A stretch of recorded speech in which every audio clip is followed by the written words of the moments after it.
Olá, bem-vindos a mais um estudo da obra Missionários da Luz, psicografado por Chico Xavier e ditado pelo Espírito André Luiz.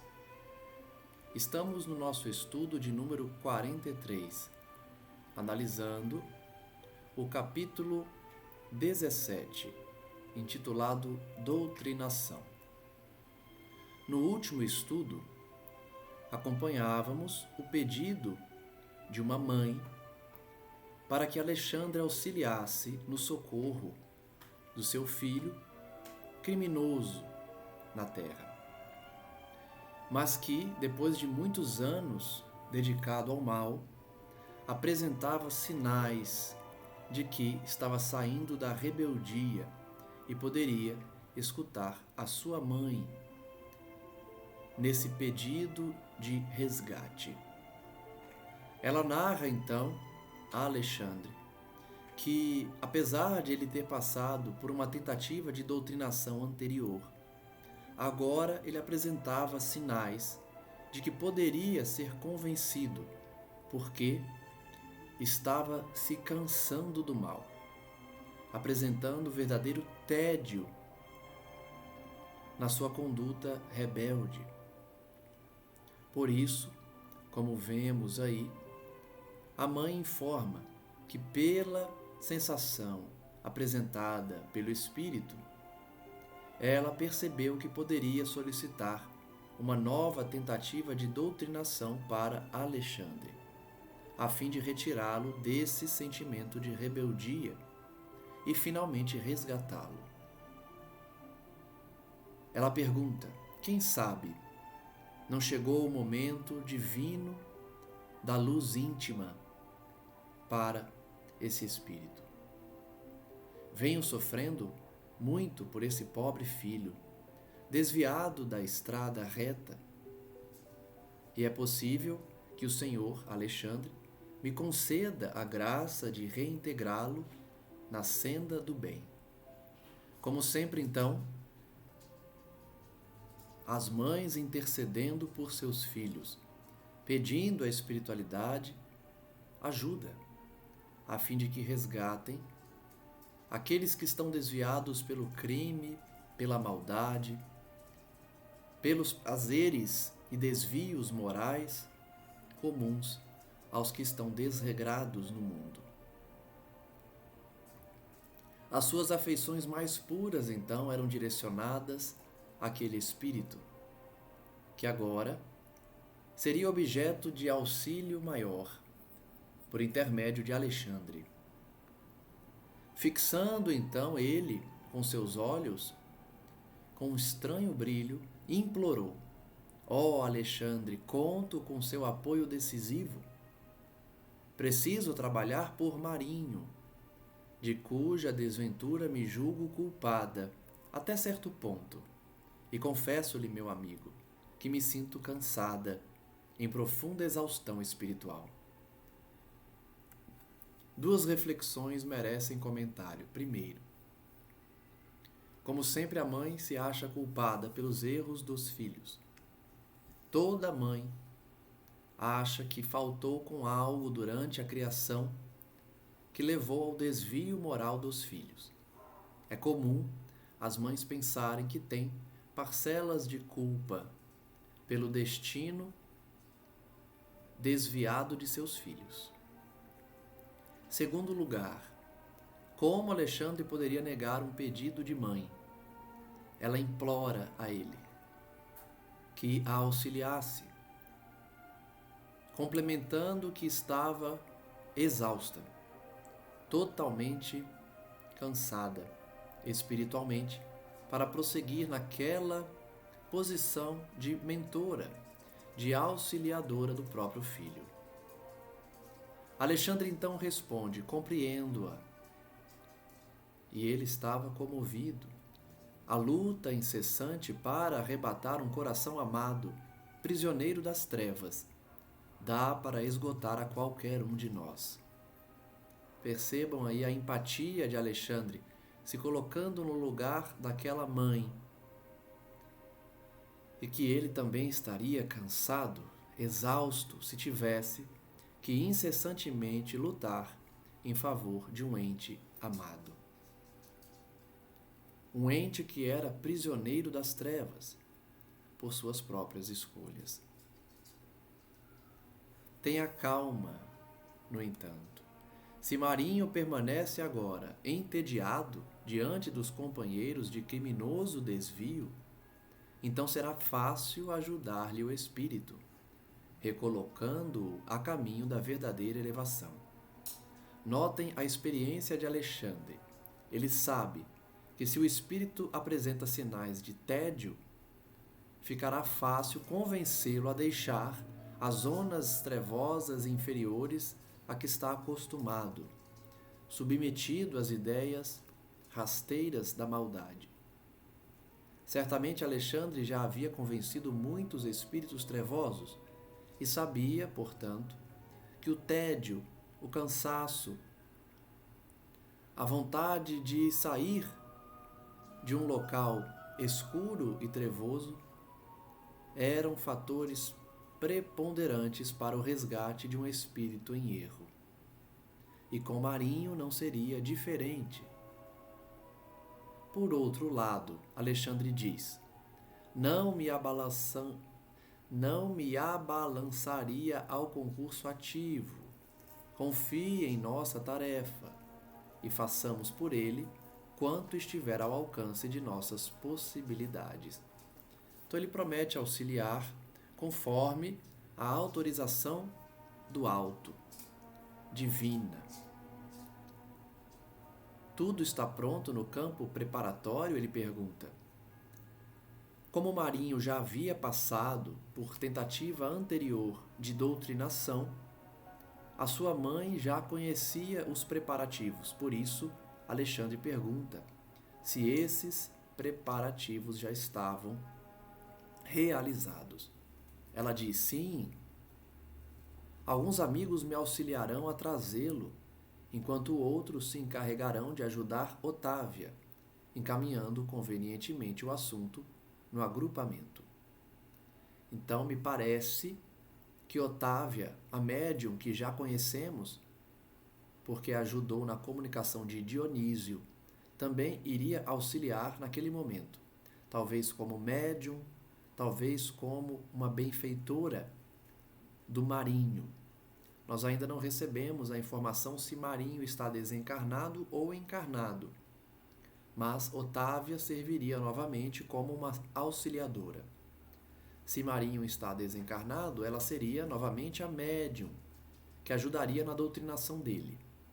Ou se ele está encarnado e a mãe dele desencarnada, Otávia se serviria como uma benfeitora. Vejamos a situação de Marinho. Pois bem, concluiu Alexandre, na noite aprazada estarei presente, cooperando a favor dele, quanto seja possível. Depois, então, dos agradecimentos comovedores, André Luiz estava novamente a sós com Alexandre. Por que a doutrinação em ambiente dos encarnados? Perguntou. Então vejam que a dúvida de André Luiz é: por que doutrinar um espírito entre os encarnados, numa reunião mediúnica, ao invés de dialogar com ele no plano espiritual. Semelhante medida é uma imposição no trabalho desse teor? Então é obrigatório que alguém que está prestes a ser resgatado comunique-se junto a um grupo mediúnico na Terra? Alexandre responde que não. Não é obrigatório. Não é um recurso imprescindível, ou seja, em todos os casos, não é necessário que um espírito a ser resgatado comunique-se numa reunião mediúnica. Temos variados agrupamentos de servidores do nosso plano, dedicados exclusivamente a esse gênero de auxílio. Então vejam que além dos centros espíritas que atuam na libertação de espíritos, no esclarecimento acerca das leis morais ensinadas pelo Cristo, também há inúmeros grupos no plano espiritual encarregados dessa tarefa. Então não pensemos que somente as casas espíritas possuem uma equipe para resgate dos espíritos equivocados. No plano espiritual também há equipes inteiras dedicadas a esse auxílio. As atividades de regeneração em nossa colônia estão repletas de institutos consagrados à caridade fraternal, no setor de iluminação dos transviados. Os postos de socorro e as organizações de emergência, nos diversos departamentos de nossas esferas de ação, contam com avançados núcleos de serviço da mesma ordem. Então vejam que Alexandre descreve com detalhes que esses grupos na espiritualidade são numerosos e possuem muitos recursos para resgatar espíritos transviados. Em determinados casos, porém, a cooperação do magnetismo humano pode influir mais intensamente em benefício dos necessitados que se encontrem cativos das zonas de sensação na crosta do mundo. Então, como já sabemos, é necessário o chamado choque anímico para muitos espíritos que estão renitentes no mal. Nós já estudamos aqui, não me recordo em qual obra, mas me lembro claramente que estudamos a necessidade para alguns espíritos da comunicação junto ao médium encarnado, por conta do chamado choque anímico, esse magnetismo presente apenas nos encarnados para despertar um espírito renitente no mal. Inclusive, nós analisamos um caso aqui que a doutrinação no plano espiritual seria insuficiente. Me recordo muito bem que o mentor da atividade destacou que era necessário para aquele caso a comunicação junto ao médium encarnado, por conta desse magnetismo animal, por conta desses fluidos que circulam entre os encarnados. Esse fluido, portanto, age mais intensamente para os que estão presos à terra, presos às sensações da carne. Mesmo aí, porém, a colaboração dos amigos terrenos, embora apreciável, não constitui fator absoluto e imprescindível. Então vejam que mesmo que muitos espíritos precisem passar pela comunicação na Terra, não é somente a contribuição do médium encarnado que determinará o resgate do espírito sofredor. É uma soma de fatores. Um deles é o magnetismo animal, mas outros são necessários. Quando é possível e útil, valemo-nos do concurso dos médiuns e doutrinadores humanos, não só para facilitar a solução desejada, senão também para proporcionar ensinamentos vivos aos companheiros envolvidos na carne, despertando-lhes o coração para a espiritualidade. Então vejam que só há benefícios quando é possível, quando tem médium disponível, grupos sérios, e quando é útil para o espírito, eles se utilizam dos encarnados. para essa doutrinação. Alguns vão gostar de chamar de dialogação, diálogo, né? E não doutrinação. Mas não importa o gênero da palavra utilizada. O que importa é que é de fato um diálogo, um convencimento, uma doutrinação, porque se mostra ao espírito renitente os fundamentos da doutrina, especialmente do cristianismo, para de fato doutriná-lo, porque ele desconhece ou não quer conhecer. Então, além de servir para o espírito a ser resgatado, o gênero da comunicação mediúnica entre os encarnados, a situação também serve de aprendizado ao grupo, proporcionando ensinamentos vivos a fim de despertá-los para a espiritualidade. Então, os bons espíritos aproveitam a comunicação mediúnica entre os encarnados para também aplicar lições valiosas de despertamento espiritual. O mentor Alexandre fixou um sorriso e continuou: ajudando as entidades em desequilíbrio, ajudarão a si mesmos. Doutrinando, acabarão igualmente doutrinados. Então vejam que sempre é uma lição para nós. Muitos acham que estão na atividade mediúnica para ajudar os outros. Logicamente, nós ajudamos, porém somos muito mais ajudados. Porque com a doutrinação nós aprendemos, nós também somos doutrinados. Com o auxílio que prestamos, também somos auxiliados. Então todo trabalho em favor do próximo é, na verdade, um trabalho que nos ajuda, que nos traz recompensas, ainda que não sejam aquelas que esperamos, mas as recompensas mais úteis para a nossa evolução, que é o agradecimento de quem é auxiliado, a simpatia dos seus parentes, amigos, mentores espirituais, o exercício da caridade tão importante para todos nós encarnados. Então, toda oportunidade de auxílio é um exercício para desenvolvermos virtudes. É para isso que estamos encarnados. André Luiz então se diz satisfeito com as explicações de Alexandre e passa a pensar no caso pessoal da entidade, da mãe que pediu ajuda a seu filho Marinho. André Luiz se pergunta: por que um espírito tão iluminado pelos serviços consecutivos que prestou continua prestando esses serviços a alguém que se compraz nas sombras, a alguém que sente prazer em figurar como um líder da maldade, das sombras, do erro?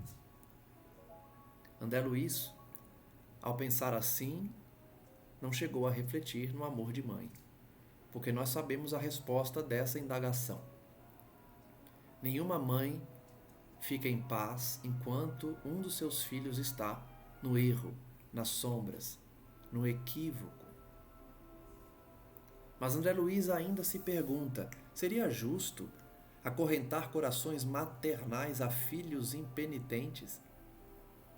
Vejam que ele tem a ideia de que essas mães são acorrentadas a seus filhos por terceiros, quando na verdade as próprias mães decidem, escolhem permanecer junto de seus filhos, mesmo que eles estejam nas sombras.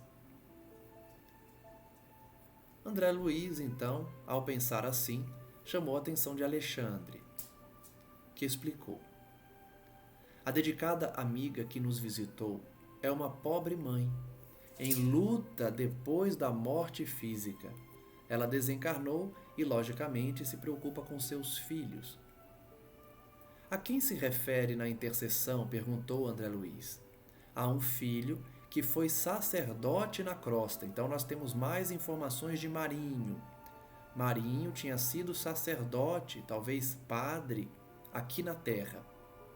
Sacerdote? Pergunta André Luiz, surpreendido. Sim, esclareceu Alexandre. Os desvios das almas que receberam tarefas de natureza religiosa são sempre mais graves. Olha que alerta, que advertência aos líderes religiosos, aqueles que se dedicam à religião, serão mais cobrados no momento da prestação de contas. Se errarem, suas faltas serão mais graves do que as dos demais que não decidiram seguir uma vida dedicada a Jesus ou a outro ícone religioso. Diz Alexandre: existem padres que, contrariamente a todas as esperanças de nosso plano, se entregam completamente ao sentido literal dos ensinamentos da fé. Então, o primeiro ponto que Alexandre trabalhará das quedas dos sacerdotes é em relação à interpretação do Evangelho. O sentido literal dos ensinamentos da fé são manipulados por esses sacerdotes que acabam condenando, que acabam tomando atitudes que não condizem com a caridade cristã, porque possuem uma interpretação literal da fé. Alexandre prossegue: recebem os títulos sacerdotais como os médicos sem amor ao trabalho de curar, ou como os advogados sem qualquer espécie de devotamento ao direito. Olha que curiosa essa comparação. Um padre que decide seguir o sacerdócio e não ama o trabalho de curar é como um médico que também não ama a sua função e como um advogado que não ama o direito. Todos precisamos ter vocação para as profissões escolhidas, ou se não temos, pelo menos que nos dediquemos a essa profissão, conscientes de nossos deveres. Cabe ao sacerdote da fé, portanto, ter uma vida santificada. Como ele quer exigir dos outros posturas corretas, baseadas no ensinamento cristão, se ele não dedica a sua vida à fé, sendo que ele é um representante dessa fé no mundo? De fato, a responsabilidade dos líderes religiosos é muito maior do que aqueles que não decidiram seguir uma vida de sacerdócio. Mas todos possuem deveres. Alexandre diz que esses sacerdotes estimam interesses imediatos, da mesma forma que os materialistas. Querem o atendimento dos seus caprichos, dos seus interesses de agora, requisitando honrarias humanas. Querem ser homenageados, querem ser valorizados como sacerdotes, como se a opção por dedicar-se ao Cristo merecesse aplausos simplesmente porque o indivíduo diz abandonar os prazeres do mundo. Ora, abandonar os prazeres do mundo é um dever de todos nós, independente se somos sacerdotes ou não. Esses religiosos que querem os aplausos do mundo, terminada a sua existência transitória, ou seja, sua existência na Terra, se encontram num doloroso fracasso da consciência.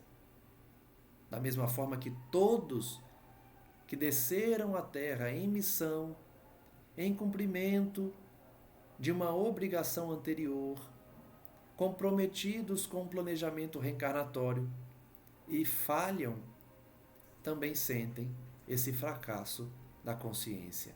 Porém, como disse Alexandre, os religiosos têm uma responsabilidade mais grave. Os sacerdotes que se dedicam apenas aos interesses imediatos estão habituados ao incenso dos altares, à submissão das almas encarnadas, porque as pessoas respeitam a sua vestimenta, o seu cargo, a sua função. A maioria reconhecem como submissão uma autoridade religiosa, mas muitas vezes são simples humanos que detêm essas vestimentas, esse poder, essa função, sem qualquer inclinação à santidade.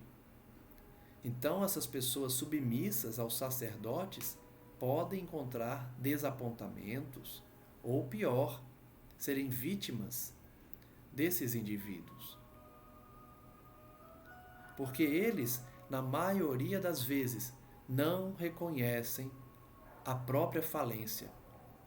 Eles realmente se acham no direito de levar uma vida desregrada, ainda que sejam sacerdotes, ainda que digam dedicar-se a Cristo Jesus.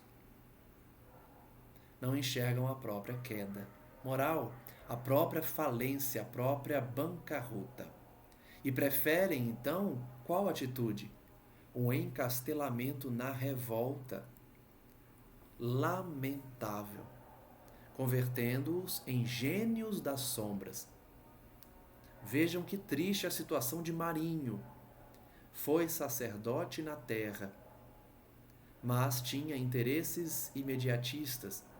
Abusou da sua posição de sacerdote religioso e, ao desencarnar, não aceitou a própria falência, tornando-se um gênio da sombra.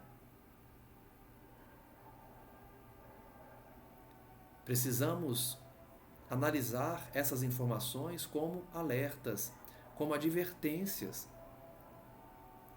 porque muitas vezes achamos que estamos bem, quando na verdade não temos sequer uma luz própria que nos livre do sofrimento após a morte.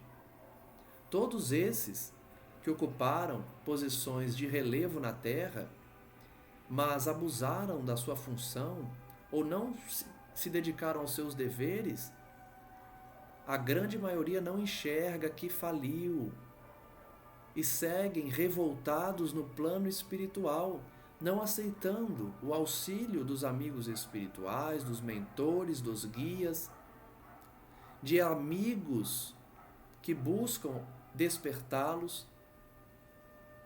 Eles se ofendem, julgam as pessoas, condenam, mesmo que se percebam sem qualquer iluminação interior, não admitem que outras pessoas ousem dizer que eles fracassaram. Por isso, essa posição de revolta, de genialidade das sombras. Neste particular, Alexandre continuou: devemos reconhecer que semelhante condição neste lado da vida, ou seja, do lado espiritual, é a de todos os homens e mulheres de inteligência notável, com primores de cultura terrestre, mas desviados do verdadeiro caminho. Então, além dos sacerdotes que se dedicaram a uma vida religiosa, mas sem santidade, sem reforma íntima, sem reconhecer a pequenez de si mesmos, é a mesma condição dos homens e mulheres inteligentes, possuidores de cultura terrestre, mas que desviaram-se do caminho verdadeiro de elevação moral. Todos estão, portanto, no mesmo grupo.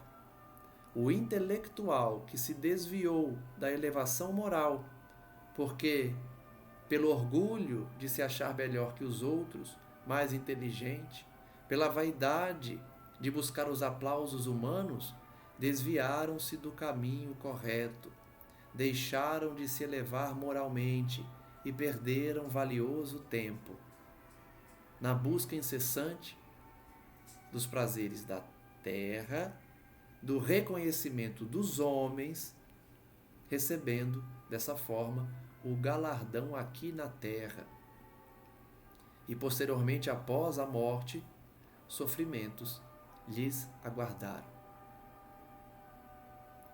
Prossegue Alexandre ensinando. Em geral, as pessoas mais sensíveis e cultas criam o mundo que lhes é peculiar e esperam furtar-se à lei de testemunho próprio no campo das virtudes edificantes. É profunda essa afirmação, porque geralmente o intelectual, aquele que se eleva acima dos homens pelo conhecimento teórico, pela intelectualidade, na maioria das vezes, por isso que ele usou a expressão comumente, essas pessoas acham que têm um mundo próprio e que eles não precisam testemunhar por meio de suas atitudes que são verdadeiros cristãos, que possuem virtudes. Eles estão num patamar em que eles mesmos se colocaram de elevação intelectual, que eles acham que não precisam trabalhar virtudes, angariar virtudes. Eles pensam que são exceções à regra, que não precisam dar o testemunho nas suas vivências do cotidiano. Que testemunhos são esses? Testemunhos junto à família, junto aos colegas de trabalho, aos colegas de atividade religiosa, junto à sociedade. Testemunhos próprios todos devemos dar diariamente. Então Alexandre nos ensina que o intelectual geralmente acha que não precisa dar esses testemunhos porque ele está acima dos demais. Ele é um privilegiado. Ele é alguém que veio com uma inteligência superior aos dos outros e por isso é um queridinho de Deus, é um privilegiado. Grande ilusão. Todos precisamos dar o testemunho, comprovar que mudamos, que queremos o melhor e que desejamos compor as equipes do bem, da caridade. Senão, estaremos relegados ao ostracismo, ao intelectualismo exacerbado, distante do sentimento, da elevação das virtudes e do coração. Quantas vezes André Luiz citou ensinamentos de Alexandre e de outros mentores que nos alertaram sobre a necessidade de desenvolvermos virtudes, sentimentos, trabalharmos o coração antes do intelecto. Porque a intelectualidade é um perigo para quem é vaidoso e orgulhoso. Ele passa a dedicar-se somente às palavras, às letras, à ciência, ainda que seja a ciência espírita, mas fica somente preso a isso, esquecendo-se do sentimento. Alexandre prossegue. Ele diz que esses indivíduos estão acostumados à fácil aquisição de vantagens convencionais na crosta. A pessoa inteligente, ela consegue receber vantagens. Por quê? Pela lábia, pelo conhecimento que elas têm, pela posição que elas ocupam. E aí incluídos os sacerdotes. Quantos sacerdotes conseguem vantagens por conta do poder temporal que rege a terra? O poder político, a dominação pela força, pelas influências, pelas convenções. Então, tanto o intelectual quanto o sacerdote conseguem vantagens pelas convenções humanas. E por isso estão acostumados a adquirir essas vantagens, pretendendo resolver depois da morte os problemas espirituais pelo mesmo processo. Que processo? Aquisição de vantagens pelas convenções humanas. Então esses indivíduos chegam no plano espiritual e querem receber vantagens por conta do cargo que ocuparam na Terra. Isso é muito comum. O juiz chega lá, o desembargador chega lá, o médico chega lá, o intelectual chega lá, o sacerdote chega lá do outro lado e quer usar a sua função, a sua carteirinha, o seu registro profissional, o seu cargo de sacerdote para receber vantagens no mundo dos espíritos. Outra grande ilusão. Não há autoridade no mundo espiritual originada das convenções humanas. Nenhum cargo, seja ele eletivo ou pela via do concurso público ou pelas vias das escolhas humanas, que possam determinar vantagens no mundo espiritual. Nós já estudamos isso aqui. Inclusive aprendemos que a elevação espiritual, ela só é diferenciada no mundo dos espíritos pelas virtudes alcançadas, pelos testemunhos dados. Então esses indivíduos, intelectuais, sacerdotes, políticos, os orgulhosos e vaidosos do mundo, chegam no plano espiritual e querem mandar, querem receber vantagens, querem que seus caprichos sejam atendidos porque ocupavam posições de relevo quando estavam encarnados. E é fácil de entender por que eles agem assim.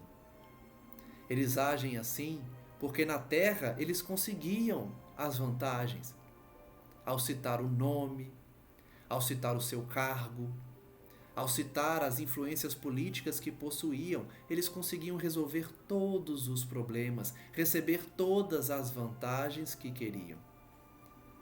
Chegam, portanto, no mundo espiritual e tentam, como sempre tentaram, receber vantagens pelo mesmo processo, dizendo: você sabe com quem está falando? Eu fui juiz na terra, eu fui médico, eu fui sacerdote, me obedeça. No plano espiritual não funciona assim. Eles encontram, portanto, nas palavras de Alexandre, somente a lei. Lei com L maiúsculo, porque lei divina, que manda conceder a cada um segundo as suas obras. Um dos ensinamentos mais importantes do Espiritismo. Colheremos no mundo espiritual, no reino de Deus, aquilo que plantamos nas experiências terrenas. Plantamos aqui, colhemos no futuro, a cada um segundo as suas obras. Por isso que não adianta receber um batismo antes de morrer, receber uma bênção do padre antes de morrer, para receber, por consequência, um lugarzinho no céu. Antigamente se vendiam, terras no plano espiritual, no céu, no paraíso, por meio da igreja. Eu não estou recordando o nome agora, mas há um instituto na igreja, certamente já abolido hoje, mas que se vendiam lugares no céu. Grande ilusão, porque as indulgências, se eu não me engano, são as indulgências. As pessoas compravam um lugar no paraíso. Tinham uma vida totalmente desregrada, regada a vícios e maldades, e chegava no leito de morte, chamava o padre e pagava a preço de ouro um lugar no céu. Nós sabemos que não adianta. A recompensa no céu será dada segundo as nossas obras. Por isso, repito, não importa o batismo, não importa a indulgência paga, não importa a religião, o rótulo. Quantos pensam estar salvos apenas porque fazem parte de uma igreja? Quantos espíritas pensam estar salvos apenas porque são espíritas? Outra grande ilusão. A nossa salvação, no sentido de habitarmos locais de repouso, de refazimento, de trabalho e de herdarmos a terra, dependerá das nossas escolhas, independente de religião, de cargo. Então, todo esse ensinamento de Alexandre está sendo muito importante para refletirmos sobre o que realmente importa para a nossa situação espiritual. Os sacerdotes intelectuais e privilegiados do mundo, portanto, quando chegam no plano espiritual, receberão conforme suas obras. E por isso, como nada produziram, como nada plantaram, agravam a sua situação, internando-se no escuro país do desespero, onde se reúnem a inúmeras companhias da mesma espécie. Já estudamos também como os espíritos se aglomeram no mundo espiritual. São atraídos pela lei justamente da atração para os mesmos locais. Os suicidas para os mesmos locais, os vaidosos, os mesquinhos e avarentos, os orgulhosos e assim por diante. Todos se reúnem conforme as suas culpas, porque é da lei divina que assim seja. Esses intelectuais e sacerdotes, portanto, se desesperam, porque desencarnam, achando que herdariam os céus, mas como a sua conduta foi totalmente contrária aos ensinamentos do Cristo, se veem em lugares de sombra, de sofrimento, de aflição, isso quando não tem inimigos no mundo espiritual, que os perseguem, que os afligem, que os acusam, que os xingam e agridem. Então é compreensível que eles sintam desespero. Alexandre diz que eles se encontram no escuro país do desespero, porque achavam que iriam receber homenagens no céu, apenas porque foram sacerdotes na terra. Reúnem-se a outros sacerdotes falidos, a outros religiosos que faliram, todos eles se reúnem nesse grande desespero. Alexandre continua: dentre as criaturas dessa ordem, sobressai a elevada percentagem dos ministros de várias religiões. Então ele faz questão de destacar que dentre os sacerdotes falidos se destacam os ministros. Então veja que não é o padre da paróquia da cidadezinha pequena no interior de Minas Gerais, da Bahia, de São Paulo, somente não. Os ministros, os grandes religiosos. E aí a gente utiliza o exemplo do catolicismo porque é mais fácil de enxergar o sacerdócio. Mas não é somente na Igreja Católica, em todas as religiões. Os ministros, ou seja, os bispos na Igreja Católica, o Papa, que é o grande líder, os demais líderes de outras religiões também, se faliram, vão para o mesmo lugar. Não tem qualquer honraria ou homenagem. As suas obras, repito, definirão como eles se encontrarão no mundo espiritual. Alexandre, então, como eu disse, refere-se apenas aos religiosos das escolas cristãs, porque é mais fácil de nós entendermos já que somos ocidentais, verificamos que a maioria não pondera na exemplificação do próprio Mestre Divino. Então vejam que Alexandre demonstra o porquê esses religiosos faliram. Porque eles se comprometeram a ser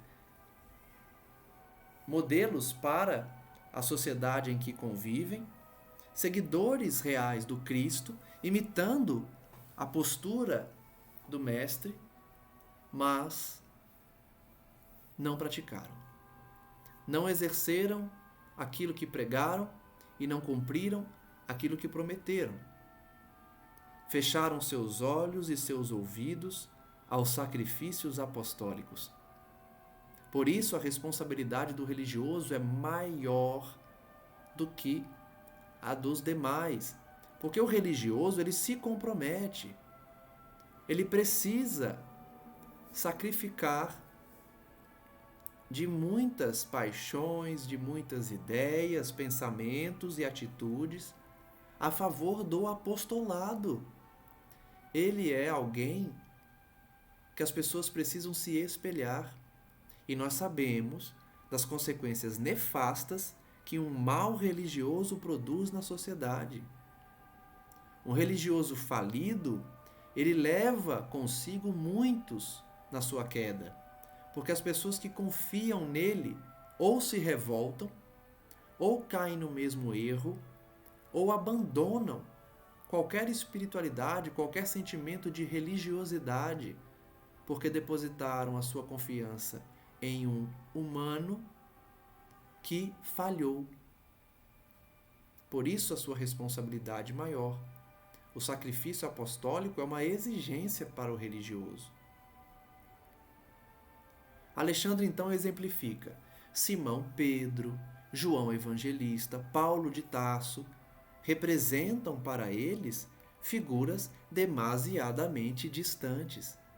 Então vejam que ele utiliza o exemplo do cristianismo e cita os sacerdotes falidos, que sequer buscam seguir apóstolos de Jesus.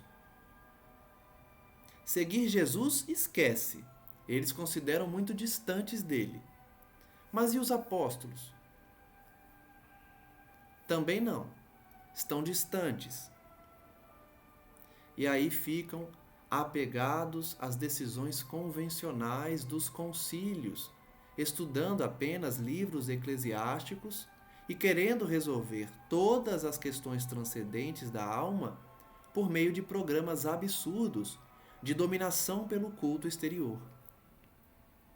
Então, mais uma vez, limitando-se à análise dos sacerdotes cristãos, Alexandre demonstra que os religiosos falidos ficam presos à letra da Bíblia, à letra do Evangelho, aos atos exteriores, ao culto exterior.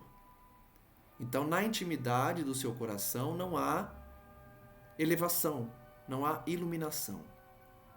E eles ficam presos à rotina eclesiástica, recitando orações, sem qualquer reflexão, sem qualquer concentração, repetindo atos exteriores, ritualísticos, sem aprofundarem-se nos ensinamentos de Jesus e dos seus apóstolos. Sempre buscando a dominação do povo. Isso ocorreu por muitos séculos pela Igreja. Hoje a Igreja tem uma expressão menor em relação à influência, especialmente a influência política. Mas a gente sabe, da história, não somente da Igreja, mas principalmente dela por conta da dominação que se deu nos últimos séculos. E isso trouxe, muitas vezes, o descarrilho de muitas sociedades, porque depositaram suas confianças, seus sonhos, vamos dizer, de elevação espiritual em bispos, em padres, em líderes religiosos que faliram. dominando esse povo pela ignorância, pelo medo, pelo temor. Erguem, portanto, basílicas suntuosas, igrejas belíssimas e cheias de ouro, esquecendo o templo vivo do próprio Espírito.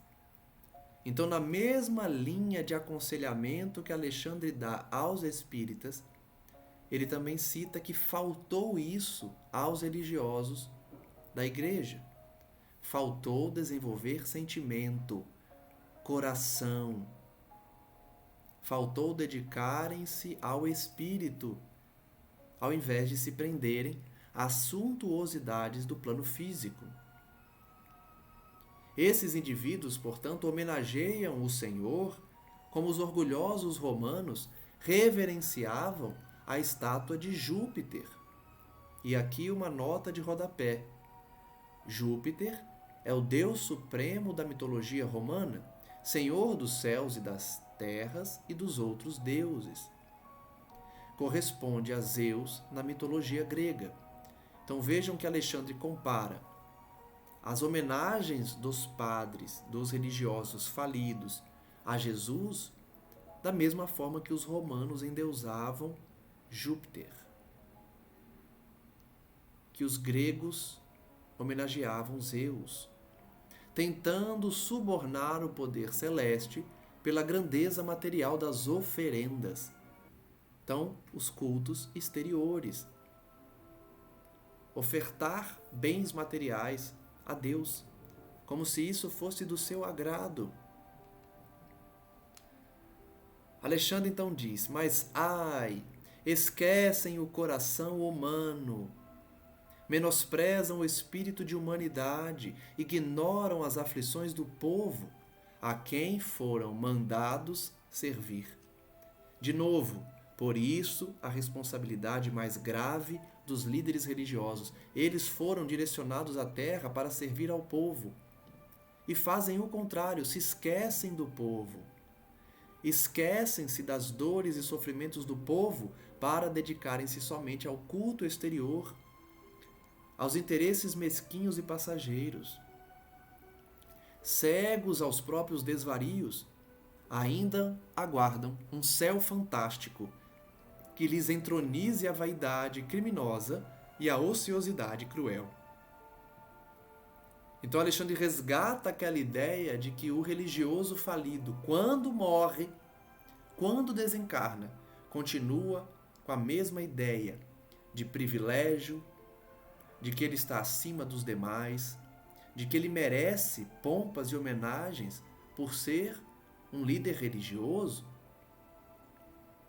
e vai cego, surdo às sugestões do bem, aguardando esse céu fantástico destinado àqueles que apenas receberam exteriormente o título de sacerdote, mas o coração como dos fariseus,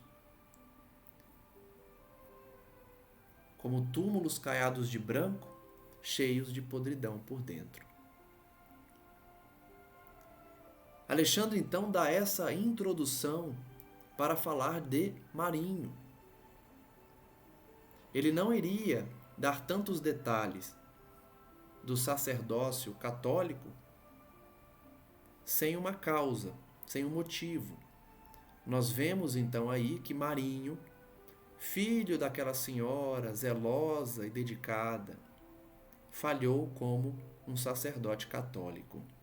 Confirmaremos essa informação amanhã,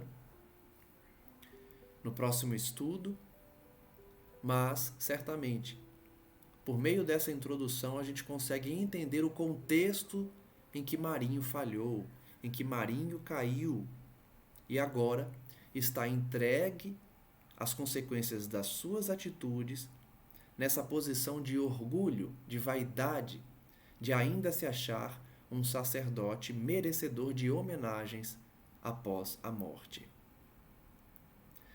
Agradeço a todos que nos acompanham, peço à espiritualidade que os abençoe e que possamos agradecer mais uma vez, como sempre fazemos, no final de nosso estudo de hoje. Mestre amigo Jesus Cristo, nosso Senhor, ajuda-nos a dedicarmos-nos ao bem sem esperar recompensa. Ajuda-nos a sermos verdadeiros servidores da tua senda, abandonando as pompas e homenagens terrenas, os interesses passageiros, para nos dedicarmos ao Espírito, ao sentimento, à conquista de virtudes, auxiliando os sofredores, levando a palavra do Senhor a quem necessita ouvi-la, despertando corações e mentes para a espiritualidade.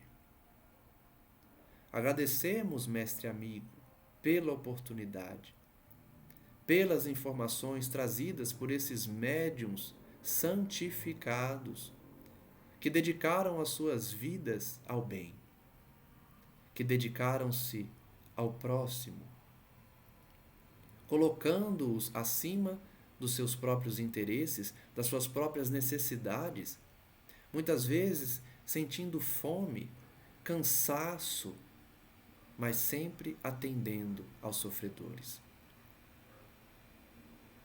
Que possamos seguir o exemplo desses ícones de santificação cristã, que descem à terra para nos iluminar com as suas presenças, dedicadas ao serviço da mediunidade, para esclarecer, para trazer conforto e alívio aos corações dos sofredores, para possibilitar o nosso despertar e, principalmente, para resgatar os caídos, aqueles que se deixaram levar pelo mal, pela vaidade, pelo orgulho e que hoje lamentam mergulhados no lodo do erro, chafurdados nos lagos da espiritualidade, a que são encaminhados os que faliram na terra. Que com as palavras do mentor Alexandre hoje possamos refletir sobre a necessidade da conquista de virtudes, da dedicação ao bem, independente da nossa posição social.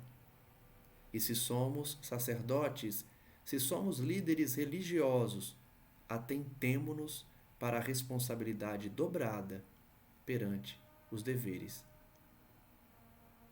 a que nos dedicamos e nos comprometemos antes da reencarnação.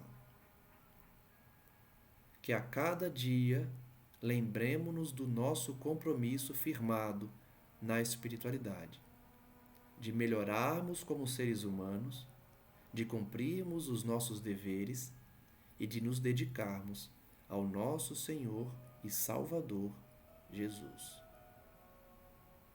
Que Maria Santíssima nos abençoe e nos proteja hoje e sempre. E que a sua missão abençoada de resgate dos sofredores, especialmente dos suicidas, prossiga nessa terra tão necessitada e que encontra-se num momento de transição urgente e que se aproxima cada vez mais, a fim de que o joio e o trigo sejam separados e a justiça de Deus se faça conforme Jesus prometeu, ensinou e profetizou quando da sua vinda. Graças damos hoje e sempre, e que assim seja. Agradeço aos amigos e acredito que o nosso próximo estudo é depois de amanhã, por conta de um compromisso que terei amanhã à noite.